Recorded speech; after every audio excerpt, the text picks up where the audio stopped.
ஆண்டவராக இயேசு கிறிஸ்துவ நாமத்தில் இந்த காலை வேளையில் உங்கள் அனைவரையும் வாழ்த்துக்கிறேன். தேவஜனமே, பரலோக ராஜ்யத்துக்கு நம்ம போகணும்னு சொன்னால் 4 காரியங்கள் இருந்தால் தான் உள்ளே போக முடியும். அதோடைய 4 காரியங்களை முதல் 2 காரியத்தை போன பகுதியில் பார்த்தோம்.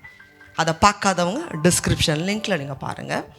இதோடைய பகுதி 2 3வது காரியம் என்ன அப்படின்னு சொன்னால், அதிகமான நீதி நம்மக்கிட்ட காணப்படலைன்னா பரலோக ராஜ்யத்துக்குள்ள போக முடியாது. வாசிக்கலாம். மத்தேயு புஸ்தகம் 5ஆம் அதிகாரம் 20வது வசனம். வேத பாரகர் பரிசேயர் என்பவர்களுடைய நீதியிலும் உங்கள் நீதி அதிகமாய் இராவிட்டால் பரலோக ராஜ்யத்தில் பிரவேசிக்க மாட்டீர்கள் என்று உங்களுக்கு சொல்லுகிறேன். வேத பாரகர் பரிசேயர் அவர்களுடைய நீதியை பார்க்கலும் உங்கள் நீதி அதிகமா இராவிட்டால் பரலோக ராஜ்யத்துல பிரவேசிக்க முடியாது. நாம ஒருவேளை நினைக்கலாம், பாவம் செஞ்சாதான் பரலோகத்துக்கு போக முடியாது. பாவம் செய்யாமல் நம்ம சபைக்கு தானே போயிட்டு வரேன், நான் உண்டு என் வேலை உண்டுன்னு இருக்கேன், நான் யாருக்கு எந்த கெடுதலும் செய்யலையே, அப்போ நான் பரலோகம் தானே போவேன். ஆனால் பரலோக ராஜ்யத்துக்கு உள்ளே போகணும்னா 4 முக்கியமான காரியங்களில் 3வது காரியத்தை பார்த்துக்கிட்டு இருக்கோம். ஆண்டவராக இயேசு கிறிஸ்து சொல்கிறாரு, பரிசேயர் வேத பாரகருடைய நீதியை விட உங்கள் நீதி அதிகமாக காணப்படணும், அப்படி இல்லைன்னா பரலோகம் போக முடியாது. சரி, இந்த பரிசேயர் வேத பாரகர் அப்படின்னா யார் அப்படின்னா, அந்த காலகட்டங்களில் வேதாகமத்தை நன்றாக கற்று தேர்ந்தவங்க, நியாய சாஸ்திரிகள்கிட்ட ஆசாரியர்கள்ட்ட வேதத்தை கற்று தேர்ந்தவங்க. ஆனால் இவங்களுடைய கிரியைகள் எப்படி இருந்துச்சுன்னு சொன்னால், வெளி பிரகாரமாக நீதிமான்களை போல இருப்பாங்க. ஆனால் அந்தரங்க வாழ்க்கையில் ஆண்டவர் பார்க்கிற விதமாக எந்த நீதியுமே இல்லை. ஆனால் இவர்கள்ட்ட கூட சில நீதிகள் இருந்ததா. லூக்கா புஸ்தகம் 18வது அதிகாரம் 11வது வசனத்தை வாசிக்கலாம். பரிசேயன் நின்று, தேவனே, நான் பரிகாரர், அநியாயக்காரர், விபச்சாரக்காரர் ஆகிய மற்ற மனுஷரை போலவும் இந்த ஆயக்காரனை போலவும் இராததினால் உம்மை ஸ்தோத்தரிக்கிறேன். பரிசேயன் ஆலயத்துக்கு போய், ஆண்டவரே, நான் மற்ற அநியாயக்காரர் மாதிரி இல்லையே, அதுக்காக உங்களுக்கு ஸ்தோத்திரம்னு சொல்றாரு.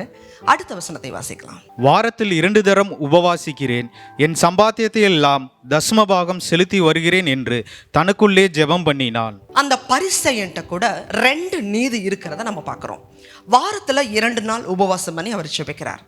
2வது, என்னுடைய சம்பாத்தியத்தில் எல்லாம் நான் தசமபாகம் செலுத்துறேன். இதுதான் அவருடைய நீதி. ஆனால் இயேசு கிறிஸ்து என்ன சொல்கிறாரு, இவர்களுடைய நீதியை விட உங்கள் நீதி அதிகமாக இராவிட்டால் பரலோக ராஜ்யத்தில் பிரவேசிக்க முடியாது. தேவஜனமே, நம்ம பரலோகம் போகணும்னு சொன்னால் ரட்சிக்கப்பட்டிருக்கணும், ஞானஸ்நானம் எடுத்துருக்கணுங்கிறது உண்மைதான். அடுத்ததான் நம்மகிட்ட அதிகமான நீதி இல்லைன்னா பரலோக ராஜ்யத்துக்கு போக முடியாது. மத்தேயு புஸ்தகம் 25வது அதிகாரத்தில் ஆண்டவராக இயேசு கிறிஸ்து நியாய தீர்ப்பில் நடக்கிற காரியத்தை வரிசையாக சொல்கிறத பார்க்க முடியும்.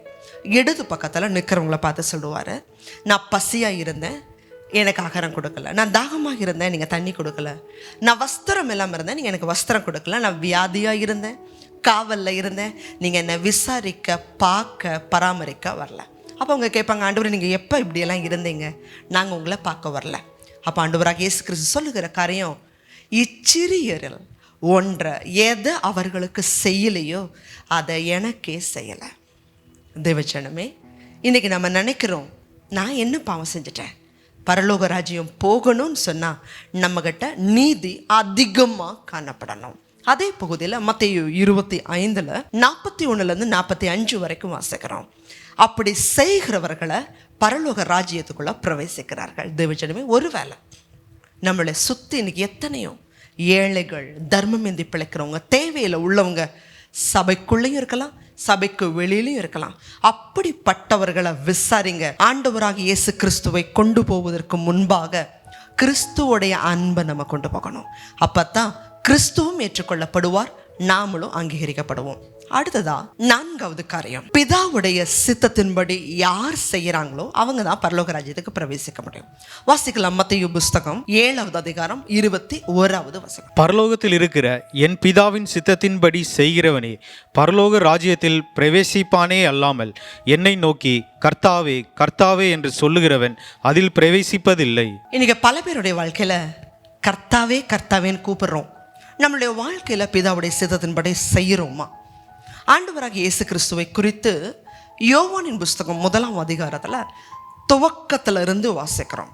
ஆதியில வார்த்தை இருந்துச்சு, அந்த வார்த்தை தேவனிடத்துல இருந்துச்சு, அந்த வார்த்தை தேவனாகவே இருந்துச்சுன்னு சொல்லி இயேசு கிறிஸ்துவை குறித்து வரக்கூடிய வசனங்களை வாசிக்கிறோம்.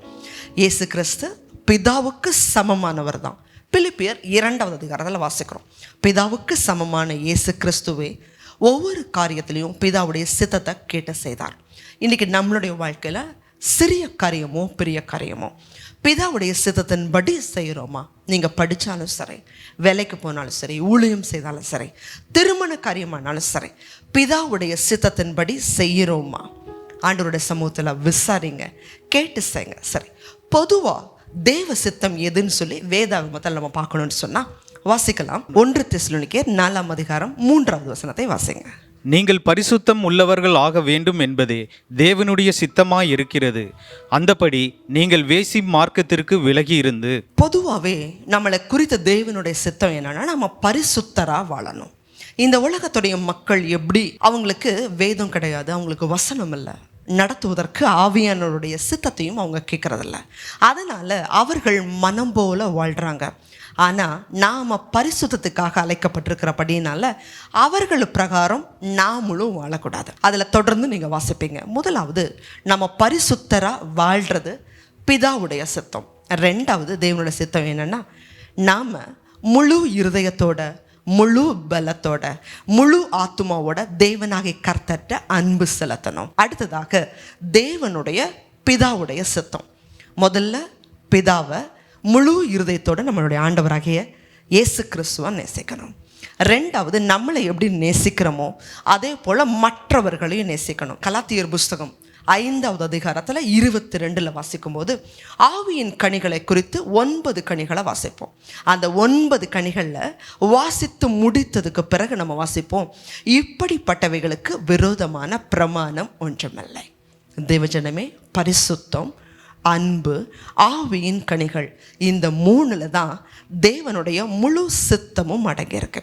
இதுக்கு உங்களுடைய வாழ்க்கையில் நீங்கள் ஒப்பு கொடுக்கும் பொழுது பரலோக ராஜ்யத்துக்கு நம்ம செல்வதற்கு இந்த உலகத்தில் எந்த தடையும் நமக்கு இருக்காது.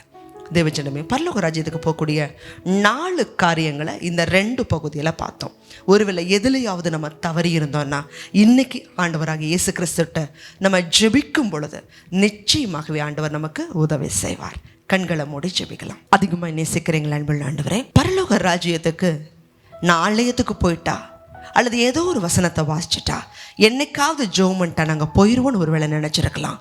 ஆனால் இந்த 4 காரியங்களை புதிய ஏற்பாட்டு புஸ்தகத்தில் ஆண்டவராக இயேசு கிறிஸ்துடைய வாய்மொழியாகவே நாங்கள் கேட்குறோம். இந்த 4 காரியங்களில் ஒன்றில் ஆகிலும் நாங்கள் தவறி விடாதபடி பரலோக ராஜ்யத்துக்கு வர தேவன் கிருபை கொடுங்க, ஆசீர்வதிங்க. இயேசு கிறிஸ்துவின் மூலமாய் ஜெபிக்கிறோம் நல்ல பிதாவே, ஆமென். நம் அனைவரும் அவருடைய வருகையில் எடுத்துக்கொண்டு இன்னும் அநேகரையும் தேவ ராஜ்யத்துக்குள்ளே கொண்டு வர கிருபை செய்வாராக. ஆமென். God bless you.